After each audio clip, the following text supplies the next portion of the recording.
Meus irmãos, hoje eu gostaria de refletir num texto que eu gosto bastante. Sabe daqueles textos que são bênçãos particulares? Que todas as vezes que você lê, você é profundamente abençoado. Esse texto que nós leremos hoje é um dos muitos que tratam o meu coração, que me ajudam a ser grato até mesmo pelas dificuldades.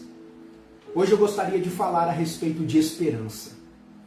Eu tenho dito que nós podemos ser privados de muitas coisas, de bens materiais, de saúde, da realização de muitos dos nossos sonhos, mas nós não podemos viver na plenitude da palavra sem esperança. Nós não conseguimos viver abundantemente sem esperança no nosso coração. Sem esperança, o máximo que as pessoas conseguem é apenas sobreviver, é levar a vida. Mas quando nós olhamos para a palavra de Deus, nós encontramos um tesouro extremamente grande para nós. Porque Deus nos chama para não apenas sobrevivermos num mundo tão cruel, mas para vivermos abundantemente, tendo esperança em Jesus Cristo nosso Senhor. E por falar em esperança, eu quero convidar você para abrir a sua Bíblia, você que está com ela aí, na primeira epístola de Pedro. E eu disse por falar em esperança, justamente porque Pedro é conhecido como o apóstolo da esperança. Alguém que, nas suas muitas falas, versou a respeito deste importante tema da vida cristã. Então eu convido você a abrir a sua Bíblia na primeira carta de Pedro, capítulo 1, versos 3 em diante. 1 Pedro, capítulo 1, dos versos 3 em diante.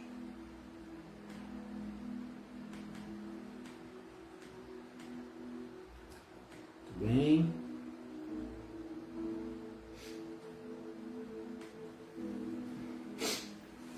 Ação de graças é o título proposto na minha versão.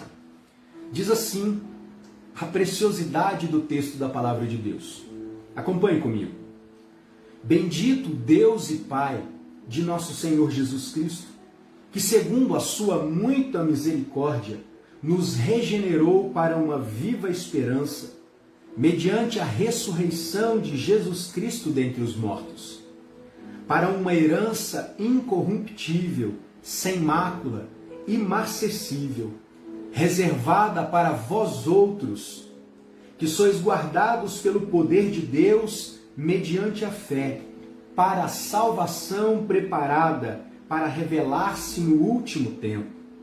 Nisto exultais, embora no presente, por breve tempo, se necessário, sejais contristados por várias provações, para que, uma vez confirmado o valor da vossa fé, muito mais preciosa do que ouro perecível, mesmo apurado por fogo, redunda em louvor, glória e honra na revelação de Jesus Cristo, a quem, não havendo visto a mais, no qual, não vendo agora, mas crendo, exultais com alegria indizível e cheia de glória.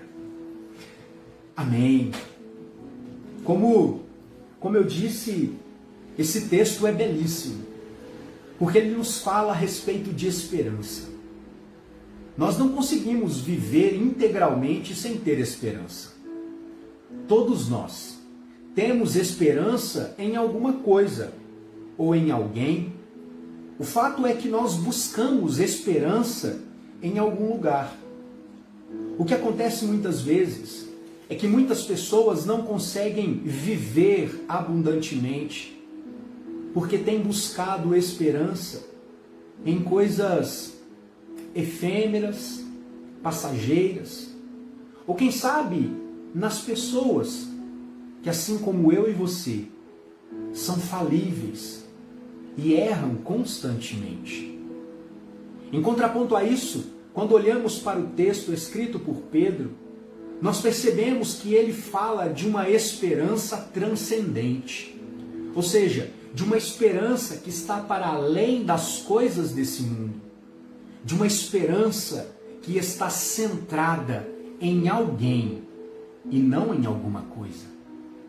A nossa esperança de vida está centrada em Jesus Cristo, nosso Senhor, ressurreto dentre os mortos. Ah, irmãos, isso é maravilhoso.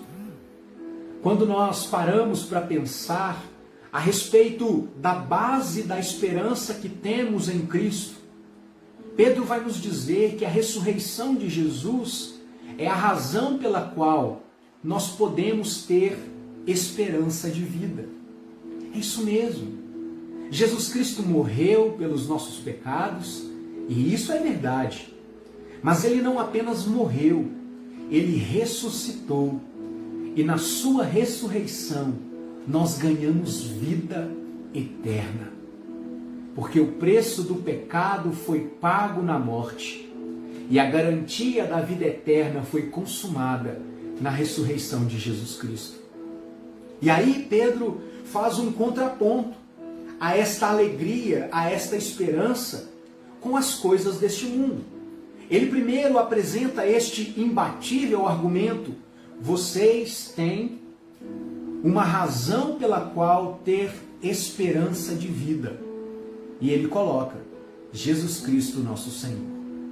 Um Deus pessoal, que nos conhece pelo nome, que se relaciona conosco.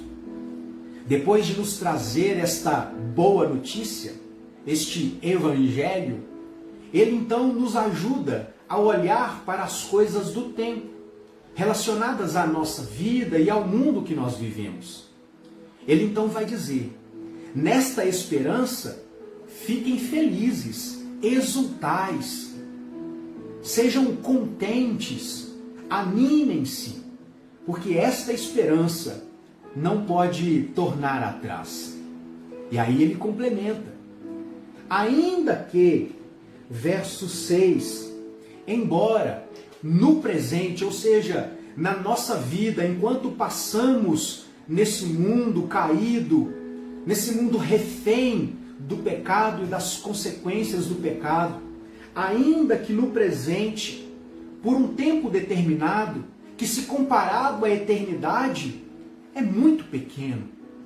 Vós, se necessário, sejais contristados por várias provações. Verso 6. Verso 7. Para que uma vez confirmada a vossa fé, muito mais preciosa, pura do que ouro, perecível, mesmo que apurado por fogo, redunde em honra e glória ao nosso Senhor Jesus Cristo. Sabe o que Pedro está nos ensinando aqui? Neste contraponto entre a esperança transcendente e a nossa vida imanente, são termos teológicos que versam a respeito da eternidade, transcendência, e da nossa vida na terra, que é a imanência. Ele está dizendo que a realidade das provações é algo que está para todos nós, crentes e descrentes, pessoas novas e idosos. E existe aqui ensinamentos importantes, inclusive a respeito da própria tribulação, a respeito das próprias dificuldades, quando ele vai dizer, em primeiro lugar, quando nós comparamos a nossa existência, que não finda com a nossa morte, porque cremos assim, que temos vida eterna em Jesus Cristo, todas as nossas tribulações, todas as nossas privações, todas as dificuldades, o luto, a tristeza, acontecerá necessariamente por um breve período de tempo. Mas talvez você possa olhar para mim e dizer: pastor, você não me conhece não. Eu estou sofrendo há tantos anos. Eu estou padecendo de uma enfermidade. Ou eu estou orando pela conversão de um parente próximo e isso tem causado sofrimento no meu coração há tanto tempo. A questão aqui, irmãos, é em relação ao que nós estamos comparando este tempo. Se comparado à eternidade, qualquer volume de tempo da nossa vida é pequeno demais. E é por isso que Pedro está nos chamando a atenção. Todas as provações comparadas à vida eterna que teremos com Deus são por breve tempo. Primeira lição. Segunda lição. Existe propósito até mesmo nas provações. É interessante que nós temos uma facilidade extremamente grande em evidenciar propósitos nas bênçãos, em coisas boas, nas realizações. Mas você já parou para perceber como isso não acontece quando nós analisamos as dificuldades? A razão é muito simples. Nós não gostamos de provações. Mas é interessante perceber que Deus não nos manda provações sem propósito, sem finalidade. Quando nós olhamos para o Escrito Sagrado, nós veremos Deus trabalhando o coração do seu povo desde o texto veterotestamentário, no Novo Testamento e agora com a sua igreja. Deus enviando dificuldades. No Antigo Testamento nós veremos Deus falando por meio dos seus profetas que estaria levantando outros povos para subjugar o seu povo, para que eles aprendessem de uma vez por todas que deveriam servir somente a Deus. E esta história foi recorrente durante todo o Escrito Sagrado. Em todo o cânon, nós veremos esta mensagem de Deus. Toda aprovação traz consigo, necessariamente, aprendizados para a nossa vida. Então nós precisamos aprender a olhar para as próprias dificuldades, para as provações que nós vivemos na nossa vida.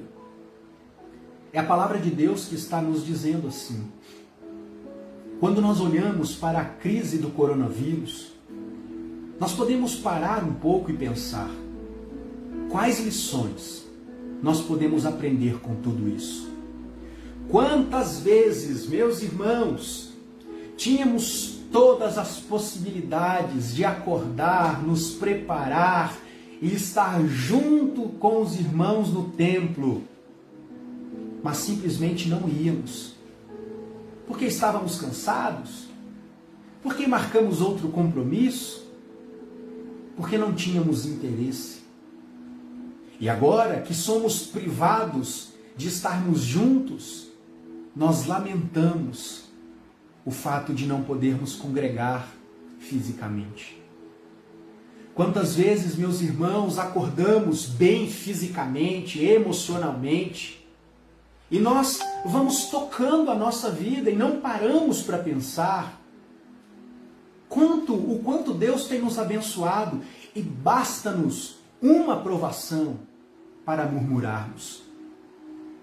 Eu sempre cito um exemplo próprio, porque eu acho que fica mais tranquilo citar a minha própria falha, para que os irmãos não pensem que estou direcionando algo. Mas olhando para a minha própria vida, eu me lembro de tantas e tantas vezes que eu acordei saudável fisicamente e me acostumei que isso é algo normal e sequer agradeci a Deus. E bastou vir a enfermidade, 3 ou 4 noites no hospital, para murmurar diante de Deus, clamando: Senhor, onde o Senhor estava? A dor era profunda, o choro veio. E então, quando paramos para pensar, eu vivi 360 dias do ano saudável, e em poucos dias eu me lembro de ter agradecido ao Senhor. E bastou a primeira enfermidade para vir a murmuração. Então pense você, o que as dificuldades que você tem enfrentado têm a te ensinar, quais as lições, com tudo que você está vivendo hoje, você pode aprender com elas. E então o apóstolo Pedro continua fazendo as suas afirmações e nos trazendo lições importantes. E a última delas que eu gostaria de destacar aqui para a nossa reflexão é que uma fé que não pode ser provada ou testada não pode ser uma fé verdadeira. É muito simples dizermos que nós precisamos adorar a Deus, cantar louvores a Deus, quando temos saúde, quando temos dinheiro, quando está tudo bem dentro da nossa casa, quando a nossa igreja vai bem. Agora, a verdadeira demonstração de fé e resiliência e esperança é quando nos mantemos firmes em oração, em adoração, passando por dias difíceis. É exatamente nestes momentos em que Deus prova o valor da nossa fé. E Pedro vai dizer: uma vez confirmado o valor da vossa fé, verso 7, muito mais preciosa do que ouro perecível, mesmo apurado por fogo, redunde em louvor e honra e glória na revelação de Jesus Cristo, nosso Senhor. Por isso, meus irmãos, nós aprendemos com Pedro que a nossa esperança transcendente é em muito, incomparavelmente superior às dificuldades que nós passamos aqui. É verdade, a tribulação vem, e embora seja por breve tempo, como explicamos hoje, embora tenha propósito, as provações são duras. Mas nós não estamos sozinhos. Deus não criou o mundo, deu corda nas engrenagens do cosmos e nos abandonou. Deus é, ao mesmo tempo, aquele que cria e aquele que sustenta a sua criação. O próprio Deus prometeu que estaria conosco todos os dias. Portanto, meu irmão, nessa noite de sábado, eu quero convidar você que está aqui comigo a refletir um pouco a respeito da realidade das adversidades e aprendermos de uma vez por todas que se a nossa esperança estiver em algo ou alguém que é passageiro como nós, fatalmente nós nos frustraremos. Mas se a nossa esperança tiver nome, se a nossa esperança estiver centrada em Jesus Cristo, nosso Senhor, nós seremos os mais felizes dos homens. Ainda que passando por tempos difíceis, luto, dores, dificuldades, todas estas coisas são passageiras. Aquilo que não passa são as promessas de um Deus eterno. As promessas de que Ele estaria conosco, de que Ele nos preparou lugar, de que embora passemos por dificuldades, estas dificuldades não se comparam com a glória do porvir. Que Deus encha o nosso coração de esperança, que ao olhar para as dificuldades à sua volta, você possa enxergar a mão de Deus na sua vida, guardando o seu coração, cuidando de você. Esse é o meu desejo, e essa é a razão da oração que faço agora. Eu quero orar com você e por você, porque todos nós, indistintamente, precisamos de esperança. E que em nome de Jesus, a nossa esperança seja Jesus. Porque assim, nós podemos ter esperança de vida. Quero convidar você para mais um tempo de oração. Feche seus olhos. E quem sabe até agora, a não ser pela primeira oração que fizemos, você só pediu a Deus. E considerando todas estas promessas do Senhor e ensinamentos tão preciosos a respeito de esperança, agora você sinta a necessidade de agradecer a Deus por cada uma destas promessas. Ou ainda, quem sabe, é momento de você pedir a Deus ajuda para que de fato Ele seja a esperança do seu coração. Seja como for, que nós possamos elevar o nosso coração à presença de Deus, que os nossos pensamentos agora possam estar todos diante do nosso Senhor. Eu convido você para mais esse tempo de oração.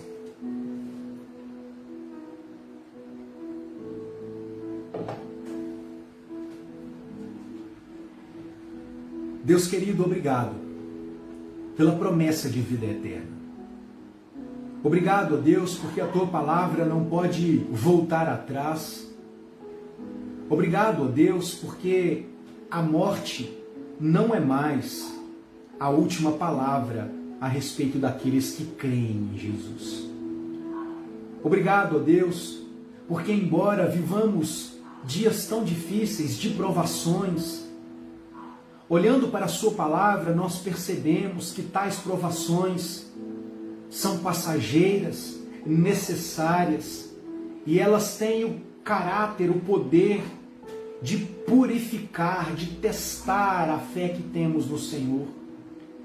Nós pedimos a Tua ajuda, para que tenhamos, ó Deus, uma fé aprovada, uma fé que resiste a tempos de dificuldade, como muitos irmãos nossos ao longo da história da igreja sofreram privações, perseguições, foram mortos a fio de espada e tantas outras mortes terríveis, crendo a Deus de que nenhuma destas coisas eram maiores do que a promessa da presença do Senhor. Que o Senhor nos ajude, Deus, a centrarmos a nossa vida, o nosso olhar, a nossa esperança em Jesus Cristo, nosso Senhor. Que Jesus seja de fato a nossa esperança de vida, a lente pela qual nós enxergamos todas as coisas deste mundo, inclusive as próprias dificuldades. Nos conceda a graça de termos a mesma conclusão que Paulo chegou quando ele afirmou: o viver para mim é Cristo e o morrer é lucro, por estar na Sua presença. Nos ajude, Deus, a andarmos nos Teus caminhos. Peço que a bênção do Senhor, na ação do Seu Espírito, ó Deus, seja com cada coração nessa noite. Que sejamos, Pai, fortalecidos por Ti, guardados pelo Teu Espírito. Que ao passarmos, ó Deus, por cada uma das circunstâncias que nós temos enfrentado, nós possamos olhar para o céu e termos a convicção de que Deus tem cuidado de nós. Que a bênção do Senhor seja sobre a nossa vida, sobre o nosso coração, e que Jesus, o nosso Senhor, seja a nossa esperança. No nome dele é que nós oramos, agradecidos. Amém. Amém, meus irmãos.